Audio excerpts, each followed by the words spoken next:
Hi, welcome. How are you all?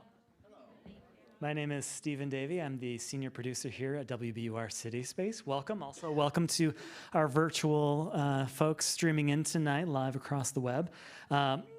If you're like me, there was a time when blogging was an exciting daily ritual. Anyone? Okay, maybe not. Thoughts, ideas, arguments, conversation, a new kind of journalism, unconfined by a masthead. Brian Stelter, for me, represented this new kind of journalism and reporter with brilliant zeal on his site, TV Newser.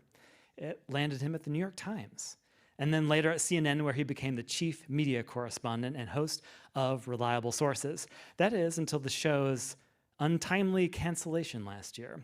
Since his abrupt CNN departure, Brian has spent his time as a fellow at the Shorenstein Center on Media, Politics, and Public Policy at Harvard Kennedy School. Brian is here in role reversal tonight. Instead, he'll be taking the questions from Scott Tong, co-host of Here and Now, and your questions. Add your questions to sly.do and enter the word Stelter. We'll get to as many as we can. I also want to thank our partners at Brookline Booksmith, who have copies of Brian's book, Hoax. And yes, it was published in 2020 and updated with lots of incredible news from 2021. It is still, as you'll hear, as relevant as ever. Trump is again running for president, and Fox News is still chasing the rabbit down the hole. Brian will be signing copies after the conversation in the lobby, so stick around for that. Now, please help me in welcoming Scott Tong and Brian Stelter.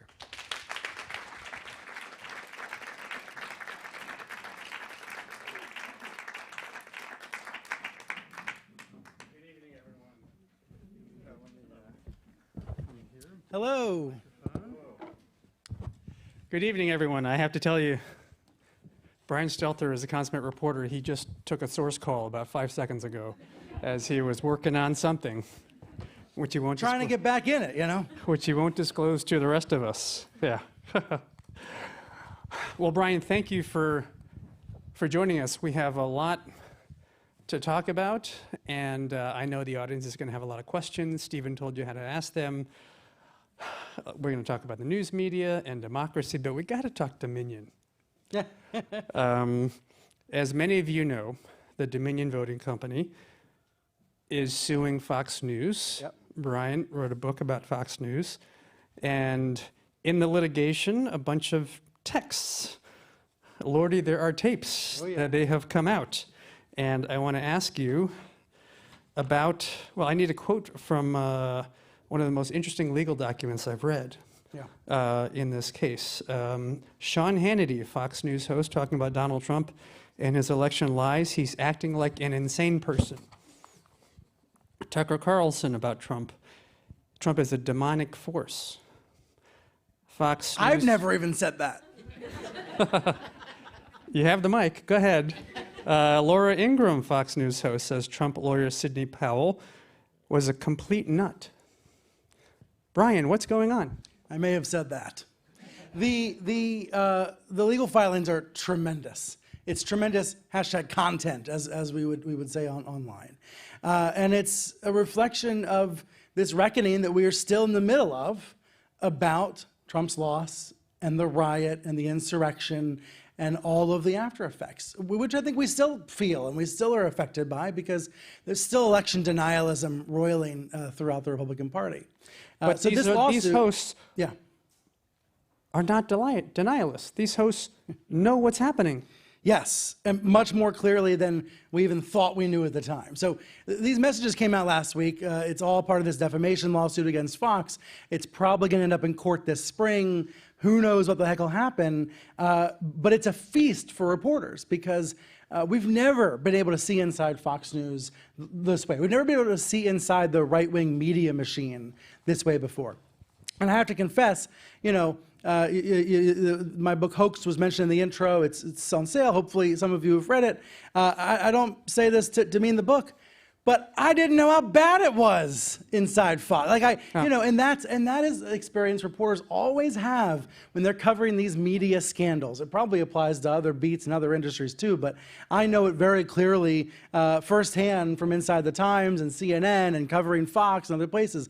it's always worse on the inside than it looks from the outside. Like, no matter how crazy it looks from the outside, it's even more intense and sinister on the inside. It's even more crazy. And I think these texts and emails show that, because I had lots of sources in the winter of 2020 into 2021, in between the election and the insurrection, saying, we've reached new lows here. It is getting worse and worse. I'm surrounded by election denialists. And look, you could see it on the air. People could watch with their own eyes and see that what they were saying on air, was absolutely irresponsible. And at the same time, sources would tell reporters like me, oh, Tucker doesn't really believe. Well, Tucker actually is one of the least guilty of this. But Maria Bartiromo, Sean Hannity, Lou Dobbs, they don't really believe what they're always saying. And so we've always quoted anonymous sources saying that. Reporters like yours truly have reported that and said it over and over again, but we've never seen it in their own words. We've never seen the texts and emails. And so to me, it feels like the anonymous sources that I've always been quoting have finally been affirmed. It's quite an interesting feeling for a reporter. You go through and you write all about this and you try to put it out into the world, and now you have on the record confirmation of it. So for the rest of us who might not be paying that close attention to what's going on, what is this revealing about the incentives, the motivations of these Fox News hosts who know that these are lies? Right. What it reveals and what it affirms again and again is the network is a profit machine, and it's the focus is on the ratings and the profits. And wherever journalistic responsibility or thoughts about journalism come into play, it ranks somewhere much further down than ratings and profits. And listen, I was inside a TV network for almost 9 years. I would get the ratings emails every afternoon. I was a junkie. If the ratings were delayed, I felt it in my bones.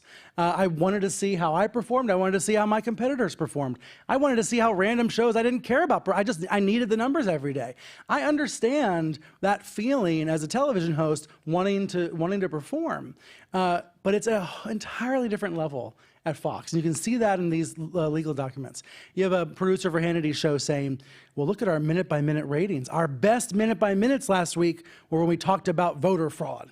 So minute-by-minute ratings, I never even saw those at CNN. Like that was the fentanyl. Like, you stay away from that, right? Minute-by-minute ratings, you see 30% drop every commercial break, and then who comes back at the end of the break, and you're seeing if the guest is popular or not. And you can make really sick decisions with minute-by-minute ratings. You might never book a guest again because they didn't have enough hair, right? And so that is the problem there. And I think it's proven in these legal documents that there was that obsession with ratings because ratings equal the profit because of the revenue, the business model of Fox. So I think that's what we see very clearly through the documents. We have multimedia, we have videotape.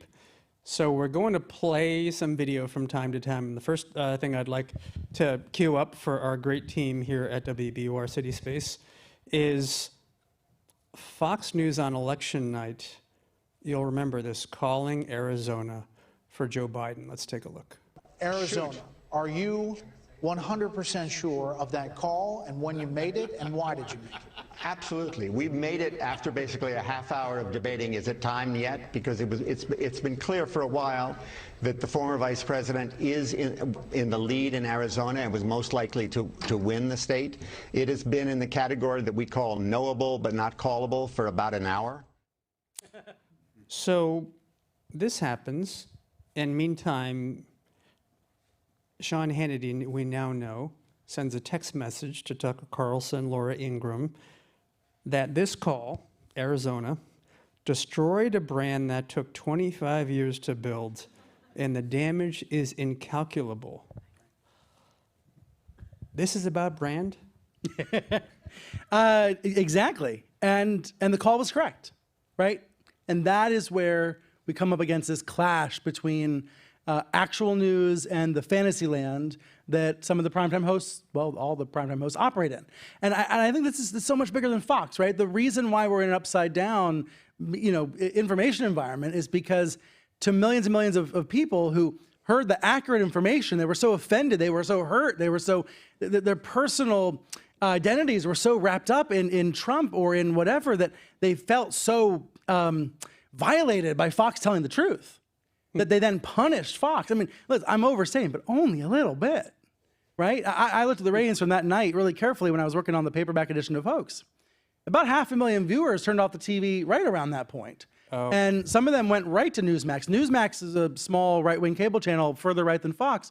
Harder to find, but it's there. And Newsmax's surge began around 11:30 on election night. And then it increased a lot more dramatically that weekend. Remember that Saturday morning election week in America was finally over, and all the networks called it for Biden.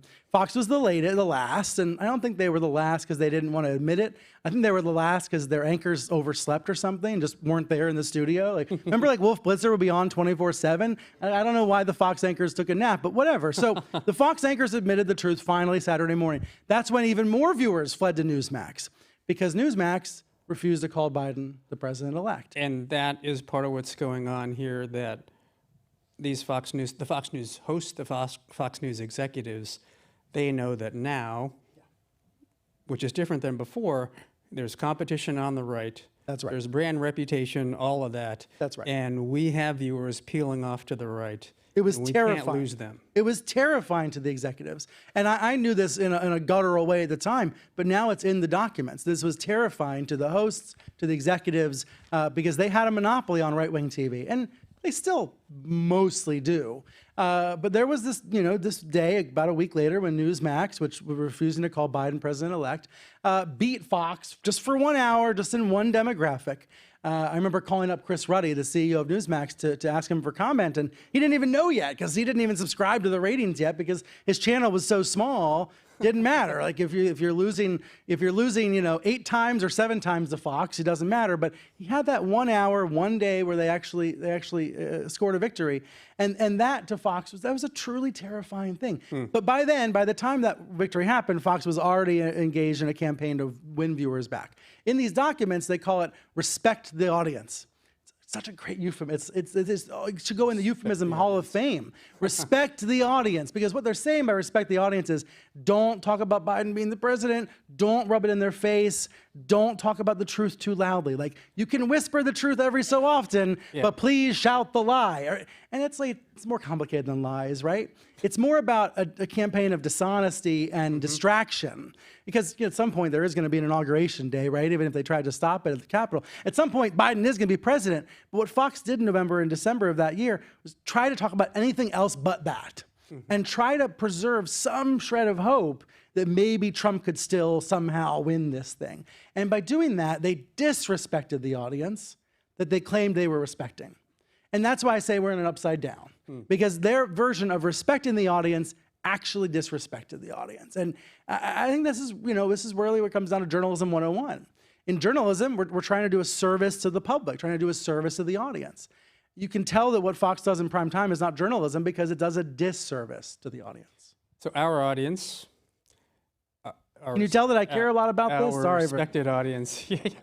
We recorded something in the studio, and I think you were speaking even faster when we did something for something that's going to I'm trying to make up for lost time. On our show tomorrow. We have a question from our audience about Newsmax and OAN, and I want to preface this with my own kind of reporting observation. In the run-up to the election, this past fall, I went with our producer Sam Rafelson up to some of the key battleground counties in Pennsylvania, where the Republican Party was sponsoring a film watch of this film on ballot boxes. I forget, you know the name. I forget. 200 mules, 2,000 mules, something about mules. Yes, about how ballot boxes are fueling election fraud. And so we said we're public radio, and some people still came to speak to us. Sweet. And we kind of asked them about this, and they were complaining about Fox News. Yes. Because they said, this is not showing. It's not, I don't know why there's a conspiracy against this great film. And my producer, Sam, she said, well, isn't it on like Newsmax and OAN? They're like, yeah, but it's not on Fox News because Fox News is not what it used to be. So the question from the audience is, are Newsmax and OAN real threats to Fox News? I was just pulling up a Twitter thread that I don't quote from because I think it gets to this exact problem. Newsmax and OAN, are they real threats to Fox News? Fox News has at least 1 million viewers at any given time, even in the middle of the night, which is, and I say this not as a joke, people leave their TVs on all night as, comfort, right? So you hear Laura Ingraham in the middle of the night. So the ratings are always 1 million viewers or more, right? Newsmax's audience is 100,000 on any given time of day, often lower than that. So, but from a ratings perspective, no, not severe threats to Fox. OAN does not even subscribe to Nielsen ratings, which indicates they're smaller. But that's playing the old game, right? That's playing the cable game, the game that I love, but that increasingly is being supplemented by streaming. So in streaming, online, Newsmax may well have not a bigger audience than Fox, but a bigger audience than it has on cable. So if Nielsen's measuring apples, but they're also selling oranges, we don't know how many oranges. And altogether, I still view them as much, much smaller than Fox. Fox is clearly the beating heart of the GOP, and that's why Kevin McCarthy's handing over the Capitol riot videotapes to Tucker Carlson, who is a 1/6 denialist. Okay, time out. Yes. What did you just say? Tucker Carlson controls the Republican Party, and if you need any more proof, it's that he handed over the security tapes to Kevin McCarthy. So Carlson's producers have been in Capitol Hill reviewing these tapes, even though, remember, a lot of the tapes have already been released. It's some 40,000 That's what they say. hours. That's what they say. So this is the closed. These are the cameras in the U.S. Capitol, Right. and Kevin McCarthy has given them to nobody but Tucker Carlson. Correct. And Carlson apparently going to reveal his findings. I think he said next week, maybe later this. So what is he looking for? I think he's looking for a story that he can tell about January 6th that absolves his fans of responsibility. I think Tucker Carlson was one of the first, and I say this, he was very savvy about this from a perspective of a right-wing broadcaster who wants to make his audience feel good. He came on that night and he said, this was not your fault, right? And there's still these assholes like roaming around DC, like thinking that they had just tried to take over the government. And they're roaming, and he says, this 8 p.m. Eastern time, right? We are now, the city is locked down, hopefully. They're trying to get control. This is not your fault. This is their fault. So he right away, instinctively, before anybody else on Fox said, you are victims, you are innocent. And I'm going to show you who the real bad guys are, right? Not the rioters. I'm going to show you the real bad. And that's why I think he's still 2 years later, that's the campaign. Tell a story that absolves any Trump supporter or any conservative or any Fox fan of feeling any guilt at all about the attack. So, we'll see what he finds. As we know, on the fringe right, there's lots of conspiracy theories about January 6th. But also, I would say there's one legitimate question about security failures. That's a legitimate question. And there's legitimate criticism of the House Committee investigated 1/6 about whether they've looked enough deeply into security failures. But that's not where he's going to go. I mean, I'll bet $1, but that's not where he's going to go next week. He's going to try to find something that makes it, that tries to change the narrative. And we see that all the time, right? Trump, serial liar, disruptive to social norms. What do they call him on Fox? Biden's a huge liar, right? It's that schoolyard taunt, right? It's the I'm rubber, you're glue. It's as human and basic and simple as that. And yet, it's enough to work us all up into a tizzy and stress out and make us all debate in newsrooms how to handle it. And all of that's also true. But sometimes I look at this stuff, especially now that I can sit at home and on the couch with my kids and not have to worry about running into work anymore. I look at it, I'm thinking, this is all so simple, right? Trump lied a horrific amount. Thus, they have to call Biden a liar. Like, it's that simple. I know it's more complicated, but it's kind of that simple. Well, let's talk a little bit about Donald Trump and Fox. And this is not going to all be about Fox News, but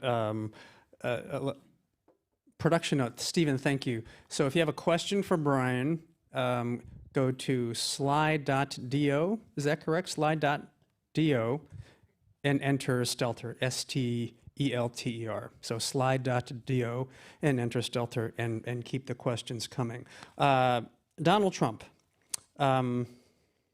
Well, let's play another piece of tape to remind some of us about Donald Trump way before he was campaigning for president, having a regular gig on Fox.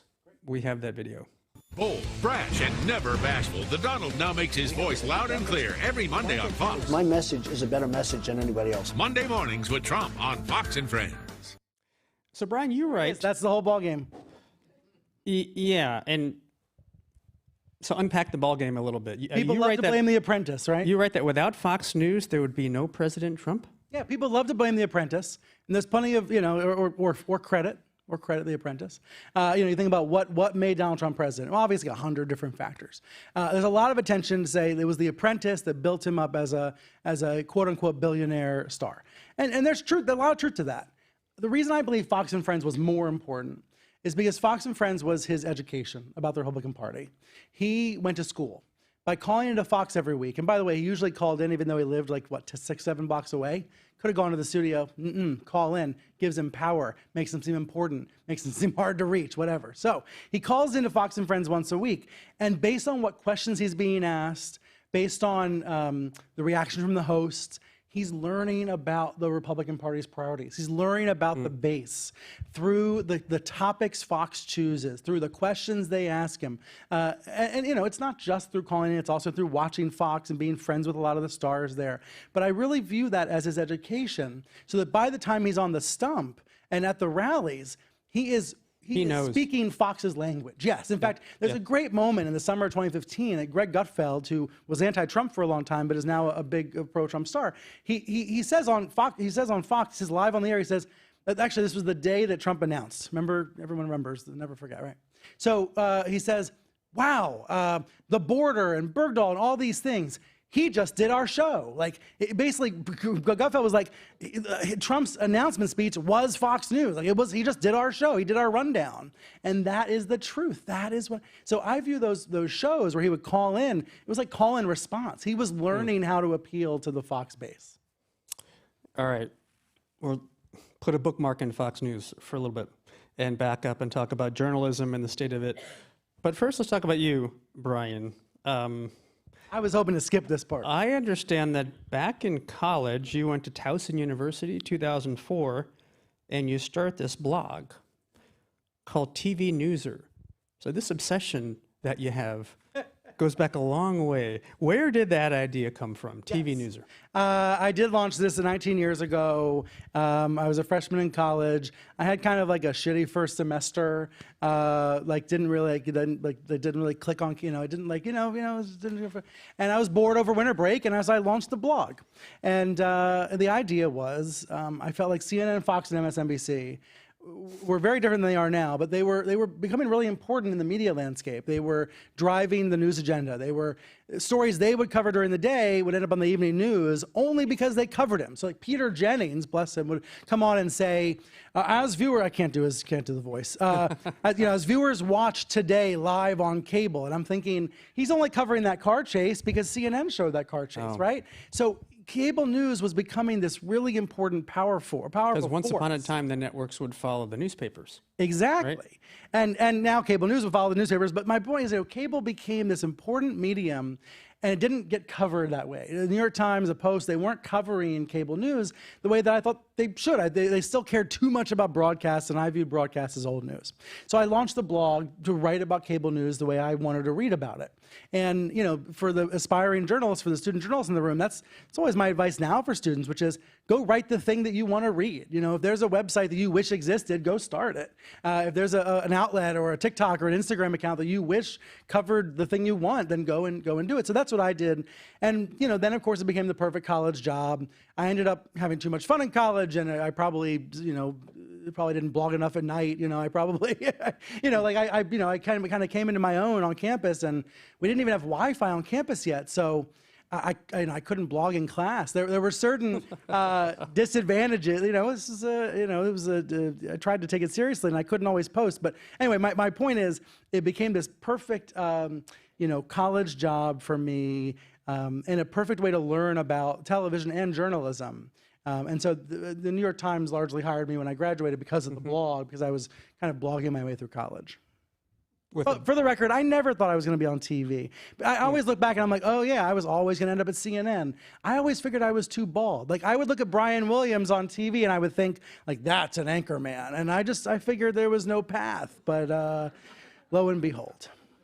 You were early with your I was dial-up with a modem. lot of I don't things. know, 2004. You've got mail. No, all of it. It's great. So, of course, you become the youngest media reporter at the New York Times.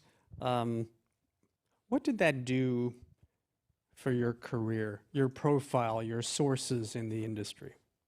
Well, I was the fourth string guy on the beat. So at the New York Times in 2007, 2008, 2009, there were 3 other reporters who covered TV.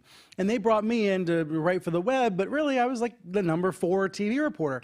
And what that caused me to do was go and figure out what the other guys weren't covering. And again, this is what I talk about now with students, which is those are usually the best stories. Like for me, it was Netflix, YouTube, it was online streaming. It was all of the stories that were starting to matter, that were going to matter a lot more 5 years from now. So I ended up by necessity having to write about like cable, streaming, Netflix. It ended up being a real benefit to me, even though I was doing it out of necessity to avoid stepping on the toes and the egos of the more accomplished reporters. So that's my memory, my takeaway of it. I also wrote a book about morning TV that I think helped get me on CNN's radar. And now 10 years later, it's a show on Apple, which was insane. I never imagined that. Speaking of television, we have an audience question. I believe the commercial media, print and TV, has a terrible bias toward reporting sensational news. If it bleeds, it leads. What can be done about it? I think many individual journalists fight against this reality, but it is the reality. Can you tell us how that, Sure. inside CNN, how does that reality play out? So I think about it the following way. I think about a Venn diagram, and on one side is television, and on the other side is journalism. And in the middle, you have great television journalism. And I would argue that at CNN, there's a lot more in the middle, and at Fox, there's almost none. Fox is mostly entertainment with a little bit of journalism. But the reality is, it's both, right? So on the day when, Richard Branson went into space, and it happened to be Sunday morning during my hour, we did it all wall to wall for the whole hour, right? There was a little bit of journalism, but that was mostly television, right? Like, we weren't doing that because it was the most important news story of the day from a journalistic standards perspective. We're doing it because it was great TV. It was great pictures. I, in my mind, believe I can live with that because it evens out, and there's a lot of days where we were doing pretty boring TV, but important journalism. So in my mind, some of those moments balance out, and it feels okay in the wash.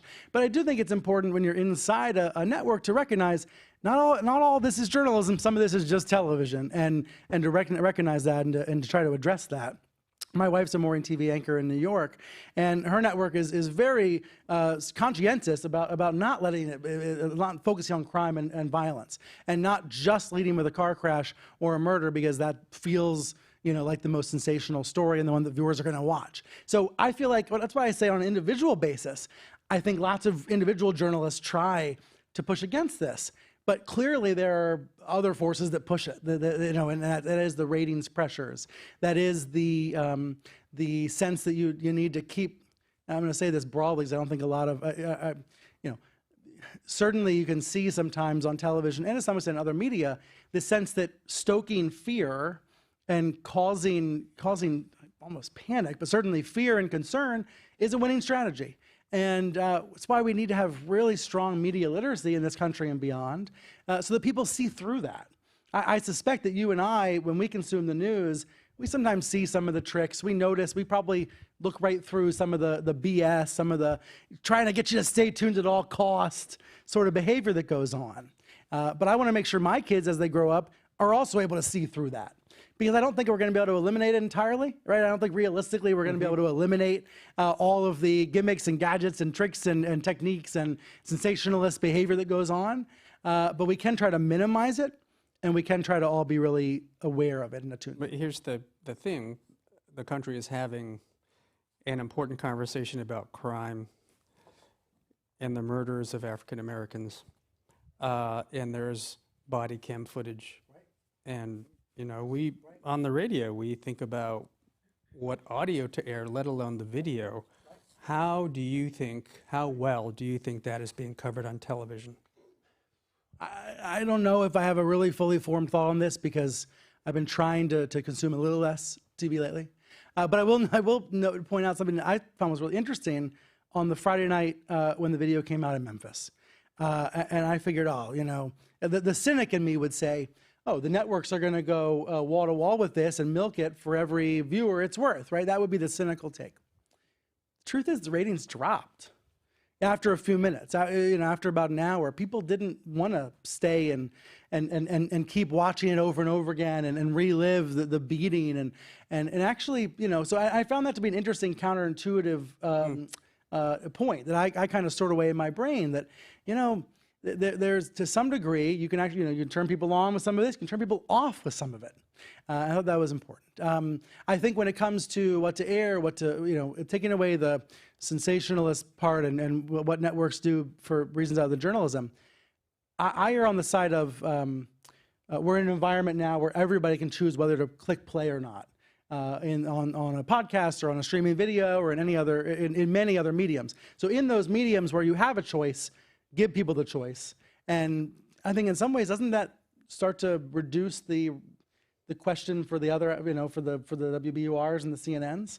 If you can always point the audience to .com and say, it's on the website in full and you can watch it right now, it doesn't change our obligation, but it does complicate, it does complicate a little bit. But here's the question about choice. We know a lot now about confirmation bias, right? And so if we have Americans, and this is just in this country, in their own media echo chambers, whether it's public radio, whether it's cable news, whether it's Fox News, human beings are going to go where they hear something they want to hear, see what they want to see. Is that just how it is? Is that how it is? Well, not this audience, right? Not this crowd. I feel slightly hopeful about this. That yes, I think we could make up a number. We could say 5 million, 10 million, 15 million. There's a certain minority of the population that has chosen to live in an alternative reality on the right. And we could probably make up a number for that on the left. It's going to be smaller, but we could probably come up with a number to measure that. It's not the same media universe on the left, but we could probably come up with a number. But it's not the majority. I don't see that as the majority. I think there's a much bigger audience, which is a more casual news consumer, not addicted to the news cycle the way that I was and still am, and not, and I think that is what makes me more hopeful that these echo chamber, this phenomenon is very, very real, and it is to democracy, it is incredibly dangerous. Look at Marjorie Taylor Greene yesterday. Among the many things she's said this week, she said, people have no idea, Biden has no idea how much Americans hate him. I thought that was an interesting quote.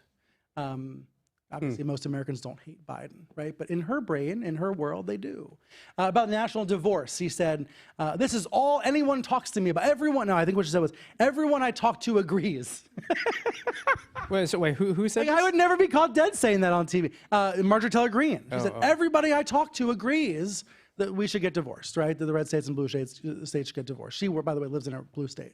I think, obviously, there's, and I put her in that 15 million or 20 million, whatever the number is, right?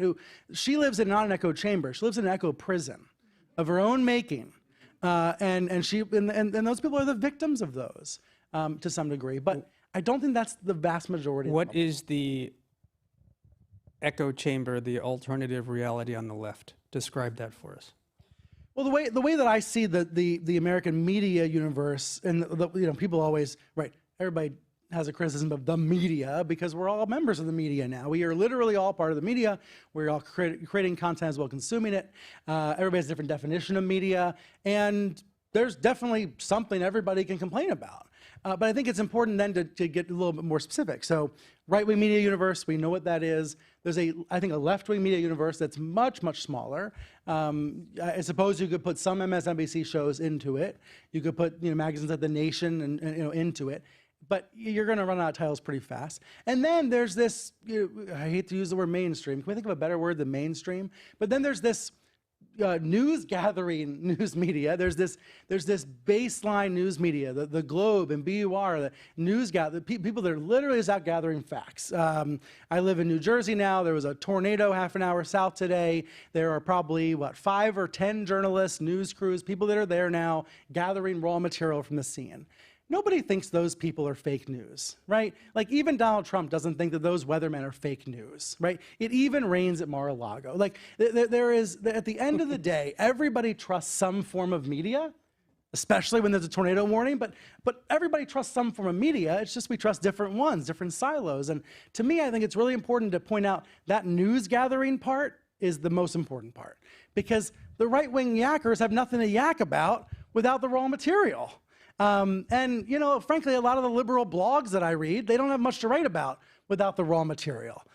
It's the raw material that we need to protect and preserve and make strong. And unfortunately, between cuts to local news and declines in business model nationally, it's the raw material that's suffering the most, while the Joe Rogans are getting rich.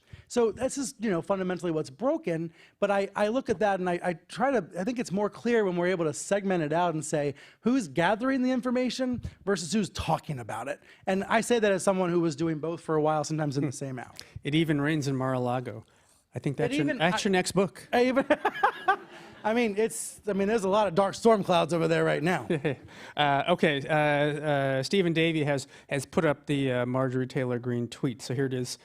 Oh, I hope I quoted her correctly. No, we need a national divorce. We need to separate by red states and blue states and shrink the federal government. Marjorie Taylor, R. Georgia. Okay. Good so luck. In your career, you go on to work at the New York Times, and then, of course, you host the CNN show Reliable Sources for how many years? Yeah, almost 9. 9 years. In that time, as you've kind of watched the media, and now you step back for about half a year structurally, what are the big changes in the news media, in television journalism that you've seen in your adult life?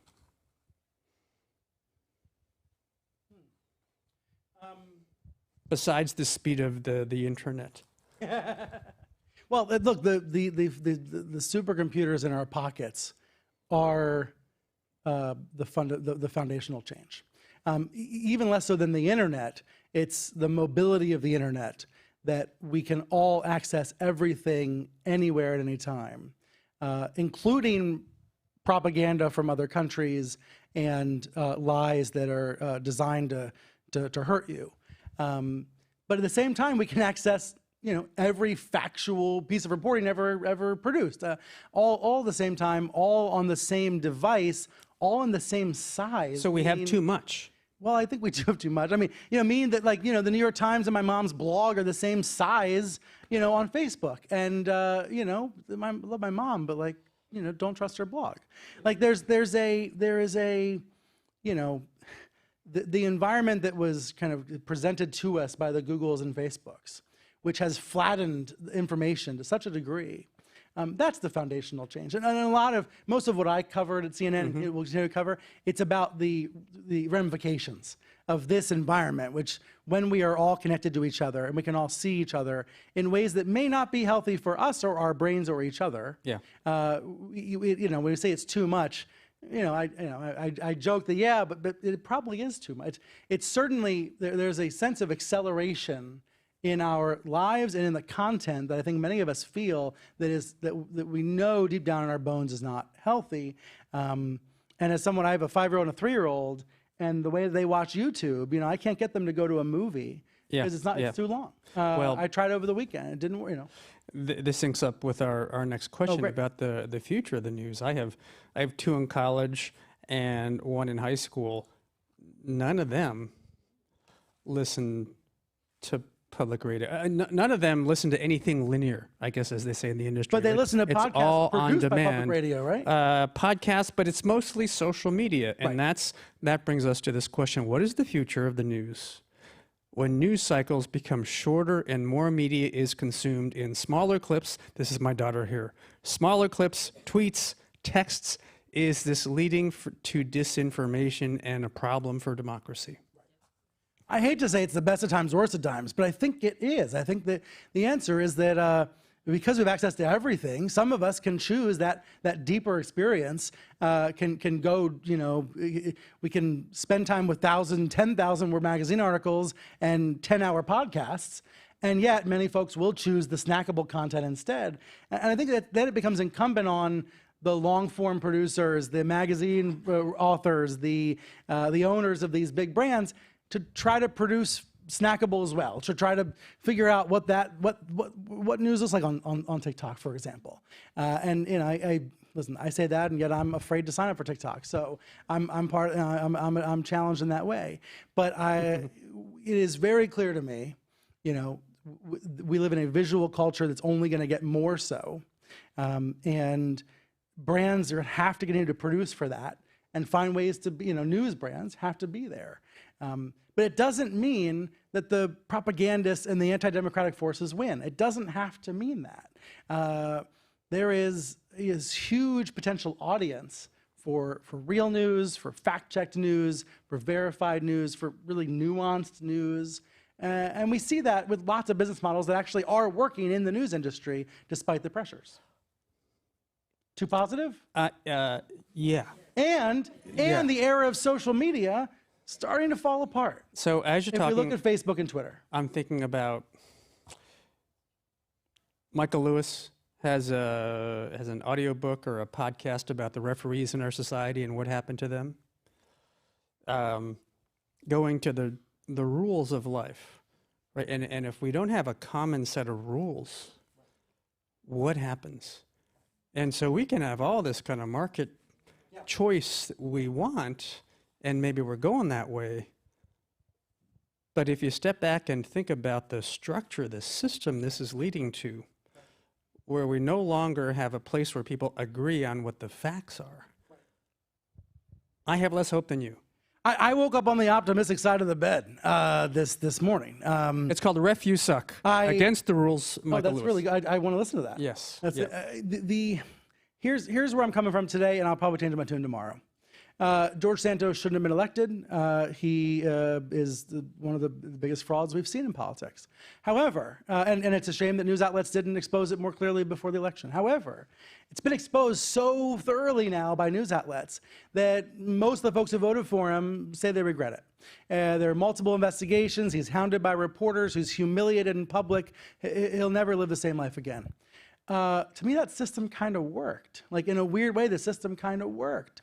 In Arizona, Carrie Lake, a TV anchor who inexplicably decided she wanted to run for office, lied her way and almost won, but lost. And even though she continues to claim she won, the real governor's in the state house. And again, I look at that and I say, that's painful, it's ugly, it's not pretty, but system's working. System is strained, right? System's under severe pressure. The system's working, and I'd like to believe that's because many Republicans are actually reality-based and many Democrats are reality-based, and yes, there are minorities, especially in the Republican Party. I mean, we have to be honest about the asymmetric nature of this problem. It is clear that within the Republican Party there is a much more significant problem than the Democratic Party. Within the Republican Party there's that problem, but there are also actually a lot of rational Republicans that didn't vote for Carrie Lake and want to get rid of George Santos. So I would like to view that as some reason for hope. Now, at the same time, these trends only seem to be, these anti-democratic forces do seem to be worsening. And it is easier and easier to exist in a media environment that reinforces these beliefs. That's the echo prison, so maybe I'll wake up pessimistic tomorrow. So, we have another good question here from the audience. Stephen, thank you. Artificial intelligence. Right, we have... My kids are asking about ChatGPT and how are their professors going to check them. ChatGPT is part of artificial intelligence, which is mining all the data that's out there.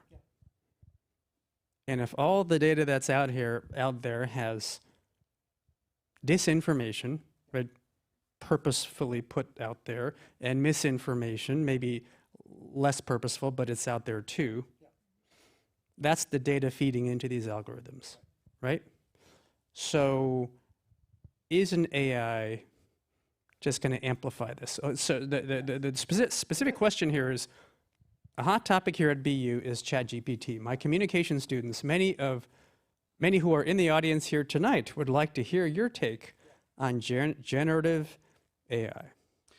Can I say first on disinformation?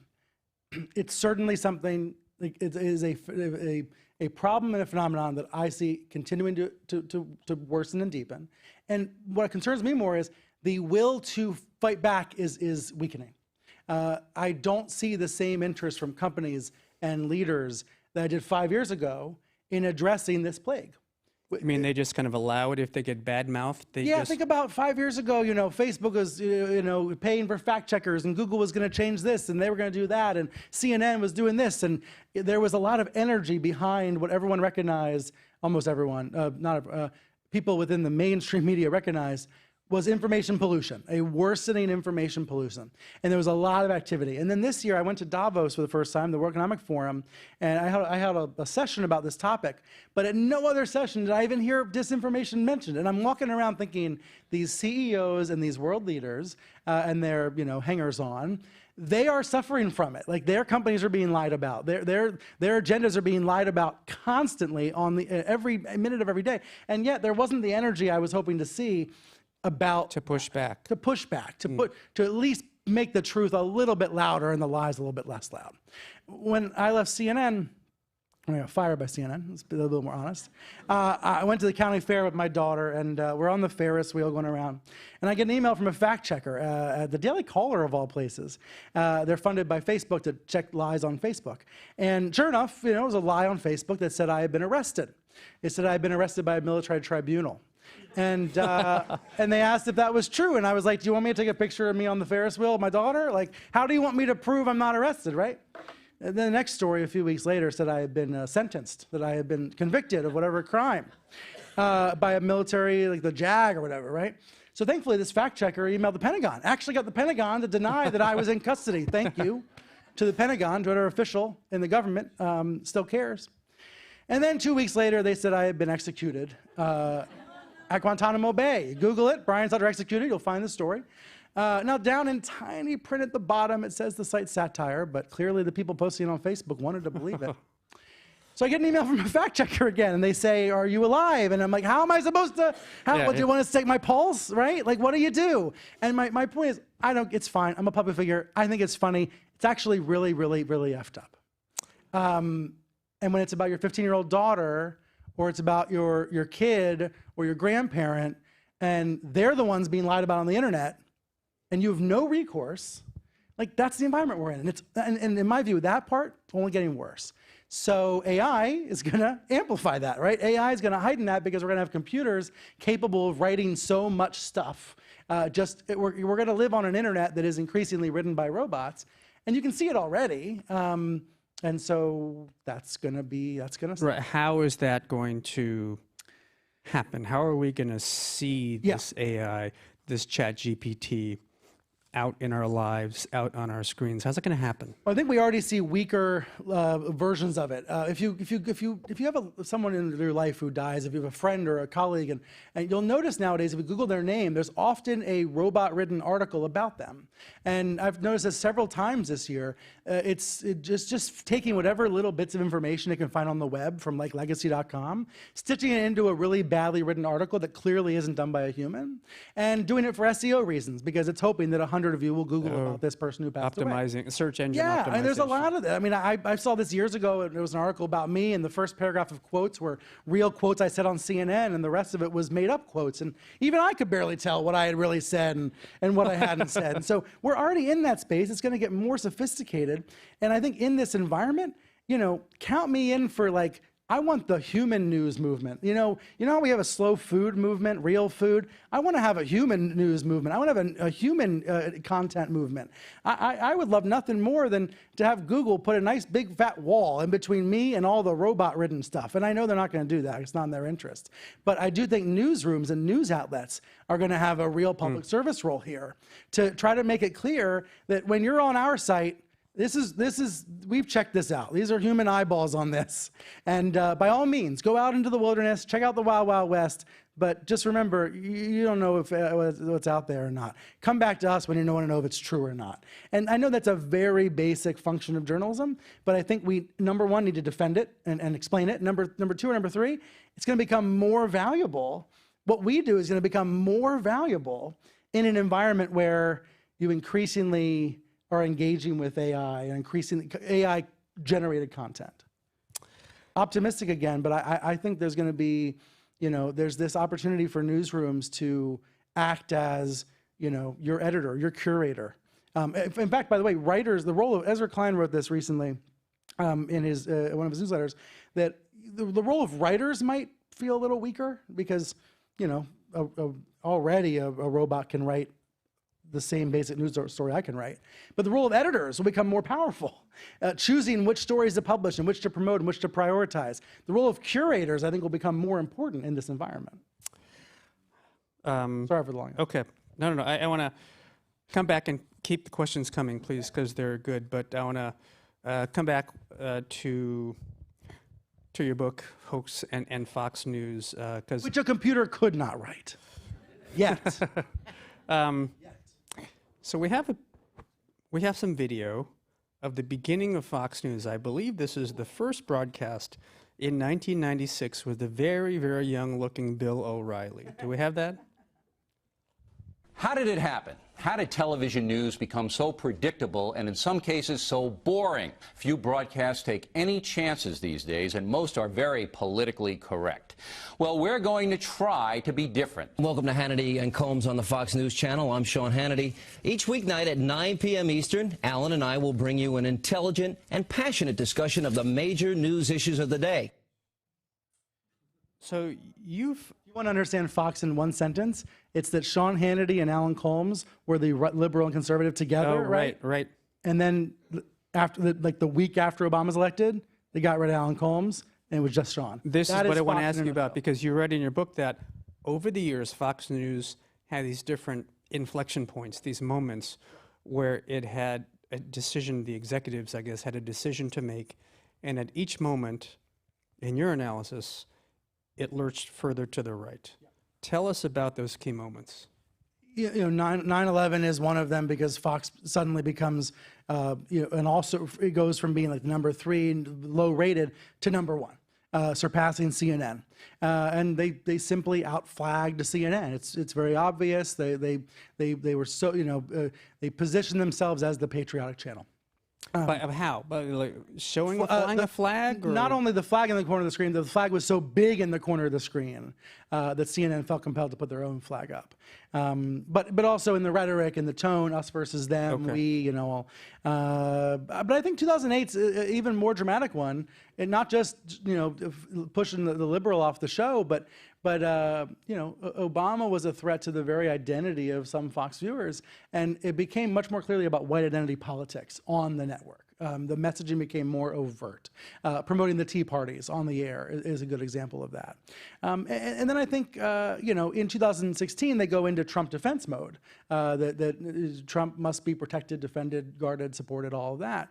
And so that's a turn further to the right and away from journalism. In fact, Jay Rosen, the NYU journalism scholar, has said, it's not further to the right, it's further away from journalism, further away from truth, which I think is probably a better way to frame it.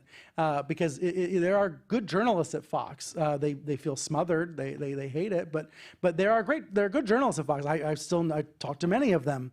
And the problem is the news operation's small and the opinion operation's really, really big. In that environment, again, media literacy is crucial so that people can see the difference. But let's be real. The people that love Sean Hannity believe he is the truth. They believe he is the nightly news. I don't see a lot of factors changing that. I think this media environment to me feels pretty entrenched and cemented.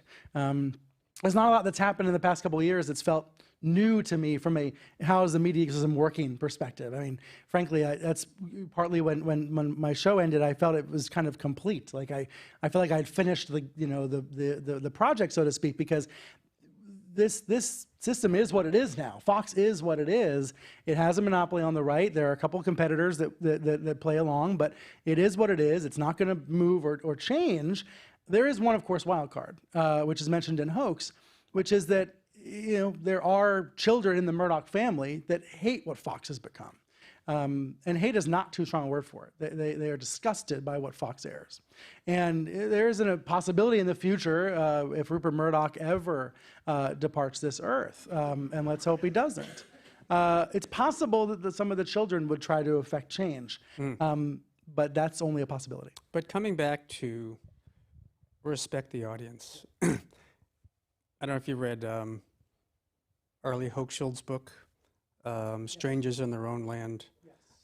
Fascinating book on the Tea Party, came out right around the 2016 election, maybe just before, Berkeley sociologist.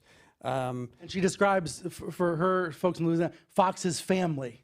That's what she says about Fox. Right, she is this social scientist in Berkeley, California, and she's never met a Tea Party person before, and she decides, I'm going to spend 4 or 5 years and go to Lake Charles, Louisiana, try to understand and understand their story, right, of these Tea Party adherents. I think it's written beautifully, eloquently, and at the end she paints this story of how she imagines their worldview. Of they see a line, this is kind of her description, they see kind of a line going up a hill, and that's the American dream. And they're stuck in the back of the line, and it's not moving. And as they see it, all these other people are cutting in front of them, right? As the narrative goes, ethnic minorities are cutting in front of them, women are cutting in front of them, the endangered species are cutting in front of them. And again, this is an image, and that they see the person who is kind of conducting who's where in the line is Barack Obama. Very provocative, really interesting. And my question for you is then, whatever happens with the Murdoch family, there is this America that is out there. And I mean, you're talking about competition, you're talking about market forces. Even if Fox News loses a little market value, isn't there going to be something that's going to scratch that itch? Right. Let's say Fox repositions itself as, we're just going to hire lots of journalists and we're going to go straight from the middle. Then yes, absolutely, Newsmax becomes huge. And Ben Shapiro and other right-wing podcasters become even bigger. Yes, because it is about supply versus demand. And ultimately, the demand is the part that I think, people like yours truly have to focus more on, and a little bit less about the supply. And that's what Arlie, by going there and spending time there, she focused on the demand. Why do people want to be told this story, and why does this story ring true to them? And I think that's a legitimate critique of the so-called mainstream or elite media, although I don't really know many elite journalists, but I know that's a phrase that gets attached. That sometimes we spend so much time on the trial of the day, the murder of the day, unfortunately there's many to go around, the mass shooting of the day, that we don't spend enough airtime or column inches on these deeper societal trends and changes. I was thinking about this watching the Today Show the other day. It's like it's the weather story of the day, and then it's the courtroom drama of the day, and it was all very paint by number. I love the Today Show, but it was very paint by numbers. I knew exactly what story was going to be next, and I found myself thinking, none of those stories actually have anything to do with my life, right? Not an inch of them. I know the pictures are dramatic or whatever, but none of these stories affect my life. But there are these societal forces that do. These changes in work from home policies and all these other societal changes that do. And I wish we could devote more energy and airtime and column inches and all of that to those stories, the way that, frankly, sociologists and academics do. I mean, we need, I always thought on CNN, I wanted to keep booking more professors, more academics who could bring their own research and experience, because you don't see nearly enough of that on television. Ron Brownstein, I think, does a great job of it on CNN, trying to talk about what's happening in the country and these societal fissures. But that's what we need to, those are the stories that actually, frankly, I think, go back to ratings, they rate. Everybody's affected. Everybody's affected by these changes. And what I would say about the story, that Fox tells, for example, the story that, Tea Partiers felt a decade ago, if you're a Democrat, if you're the Biden administration, you got to think about how to tell a better story, or how to counter the story that's being told every day about resentment, about others cutting in front, about white America being broken apart. I think that's a challenge not for journalists but for activists, in this case Democrats. What story do you tell that's going to compete with the story they're telling? We got a minute left, and we have one last clip. This is, Brian, the closing of your last episode of Reliable Sources. Can we cue that up? Here's what I do know. I know it's not partisan to stand up for decency and democracy and dialogue. It's not partisan to stand up to demagogues. It's required. It's patriotic. We must make sure we don't give platforms to those who are lying to our faces. But we also must make sure we are representing the full spectrum of debate and representing what's going on in this country and in this world. That's why CNN needs to be strong. That's why I believe CNN will always be strong. You viewers at home, it's on you. CNN must remain strong. I know the 4,500 staffers are going to do their part to make it stronger than ever. But it's going to be on you to hold CNN accountable. And not just CNN. You got to hold your local paper accountable. You got to hold your local digital outlet accountable. It's on all of us. We are all members of the media, all helping to make it better. That's what I believe. I can't wait to be watching CNN, seeing what happens to it in the future. I'm going to be rooting for it. I want CNN to be strong. I believe America needs CNN to be strong. I believe the free world needs CNN to be strong. And it will continue to be, because all of us are going to help make that happen. The free world needs a reliable source. So, for Reliable Sources, for the last time, I'm Brian Stelter. Thanks for being with us. Let me step on you. I kind of miss my TV makeup. That was so nice to get all fancy and fresh. You're on public radio, I'm sorry. My last question for you is, you've been away from this news grind, how glorious that would be, for about 6 months. How's CNN doing? How's your old shop doing, you think? Same day I left CNN, I totally coincidentally moved out of New York City, moved to a farm in New Jersey, brought my family, my kids, put my daughter to kindergarten. My whole life changed all on the same day. And it was perfect because I went from being a news junkie to a casual news consumer. I canceled cable for a month. Then I had to go out and get it again because I missed CNN too much. Brian Stelter cancels cable. I canceled cable, but I came crawling, begging back. I still do watch a lot because it's all my friends. So it's like watching my friends all talking, and hanging out. And unfortunately on the morning show, not always getting along. But I think overall, the place is strong. The news muscle's strong, and that's what it matters. Not so much, the pundits and the talking heads and the other, but the news muscle. So the coverage of the earthquake, for example, is strong, and that's what's most important. The reason why I said, and I didn't know what to do on that show. I was like making that up as I went along. But the reason I said at the end, you all have to help make sure CNN's strong, is that it's true. The audience does have a lot of power, whether it's, by sending a complaint, but also a compliment, or by watching or not watching, or by holding people accountable when they screw up. The important distinction, I think, is between being constructive and destructive. A lot of media critics on the right, well, not media critics, the Donald Trump sort of approach to media is to be destructive, to try to destroy, to try to get you not to watch, try to get companies out of business. But there's a real need and benefit to constructive media criticism. I mean, look, when I would have a typo on a banner during the show and a viewer would email me or tweet me, we'd fix it right then.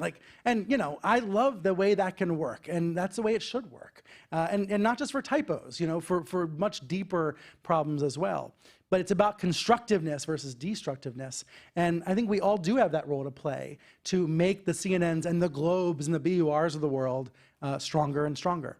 So that's what I do now on the couch. I make the kids breakfast, and then I watch CNN. It's not bad. Maybe someday I'll get back out there and do something else. Well, for the record, I don't enjoy corrections as much as you do. I love the live correction because the viewer sees that we fixed it, you know? And it's like magic that someone knew that we were actually paying attention. Don't you feel like a lot of times people don't think you're actually paying attention or listening? Sometimes that's how I feel. But when I was 7 years old and I was living in suburban Maryland and I called into the local TV station, I said, I've got 8 inches of snow on the ground. And then on the TV they say, well, Brian in Damascus reports 8 inches. They didn't know I was a kid, right? I could have made it up. It could have been fake news. Could have been AI. But it was magic because I was interacting with the famous guy on TV. And I think that magic is still a special part of media. All right, as Stephen comes back up, please join me in thanking Brian Stelter. Thank you all. Thank you very much. Thank you all for coming, and thanks to our virtual audience. Thank you, Brian and Scott. Be sure to grab a copy of Brian's book, Hoax, out in the lobby via our partners at Brookline Booksmith, and Brian will be signing copies. So stop by and say hi. Coming up next here at CitySpace, join us on Monday, March 20, with former WBUR morning host Bob Oakes in a conversation with New Yorker writer Adam Gopnik about his new book, The Real Work, on the mystery of mastery. Find tickets at wbur.org/events. Thanks for this. Thank you. Thanks a lot. Oh, thank you. Thank you so much.